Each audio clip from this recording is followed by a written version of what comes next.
Majaka review and rating హిట్టా ఫట్టా? ఆ వివరాల్లోకి వెళ్లే ముందు మన ఫిల్మీ బౌల్ ఛానల్ని లైక్ చేయండి, షేర్ చేయండి, సబ్స్క్రైబ్ చేసుకోండి. Hello movie lovers, Sandeep Kishan Mazaka movie నేడు విడుదలైంది. ఇందులో రావు రమేష్ ఇంపార్టెంట్ రోల్లో నటించగా రీతు వర్మ హీరోయిన్ గా నటించింది. మన్మధుడు, రాఘవేంద్ర సినిమాలలో హీరోయిన్ గా నటించిన అంశు ఈ మూవీతో రీఎంట్రీ ఇచ్చిన సంగతి తెలిసిందే. ఏకే ఎంటర్టైన్మెంట్స్ హాస్య మూవీస్ బ్యానర్స్ పై రాజేష్ దండా నిర్మించిన ఈ సినిమా ఎలా ఉందో సూటిగా సుత్తి లేకుండా తెలుసుకుందాం. ఈ సినిమాపై విడుదలకు ముందే ప్రేక్షకుల్లో ఆసక్తి నెలకొంది. టీజర్, ట్రైలర్ ద్వారా ఫుల్ లెంత్ కామెడీగా ఉంటుందని అర్థమైపోయింది. ఈ సినిమాలో కామెడీ మాత్రం వేరే లెవెల్ అని చెప్పాలి. తండ్రి కొడుకులుగా సందీప్ కిషన్, రావు రమేష్ కాంబినేషన్ సూపర్. ఇద్దరు అద్భుతంగా నటించారు.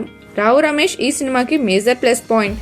ఆయన కామెడీ టైమింగ్ పంచులు అదిరిపోయాయని చెప్పవచ్చు. అలాగే హైపర్ ఆది, మురళీ శర్మ కామెడీ కూడా బాగుంటుంది. వీరిద్దరి మధ్య వచ్చే ప్రతి సీన్ థియేటర్లో ఎంజాయ్ చేయొచ్చు. ఈ సినిమాలో 100% ఎంటర్టైన్మెంట్ పక్కా. పైగా ఇది ఒక ఫ్యామిలీస్ ఎంజాయ్ చేసే మూవీ. అయితే కొన్ని చోట్ల లాజిక్స్ ఉండవు, కానీ ఈ సినిమాని ఫ్రెండ్స్తో, ఫ్యామిలీస్తో సరదాగా వెళ్ళి చూసి రావచ్చు. ఈ సినిమాలో లాజిక్స్ వెతుక్కోకుండా చూస్తే ఖచ్చితంగా నచ్చుతుంది. ఈ సినిమాకి మేమిచ్చే రేటింగ్ వచ్చేసి 2.75. మరి మీరు ఒకవేళ ఈ సినిమా చూసినట్లయితే ఎంత రేటింగ్ ఇస్తారో కామెంట్ సెక్షన్లో తెలియజేసేయండి. మరిన్ని మూవీ అప్డేట్స్ కోసం, ఫిల్మ్ రివ్యూస్ కోసం ఫాలో అవుతూ ఉండండి ఫిల్మీ బౌల్.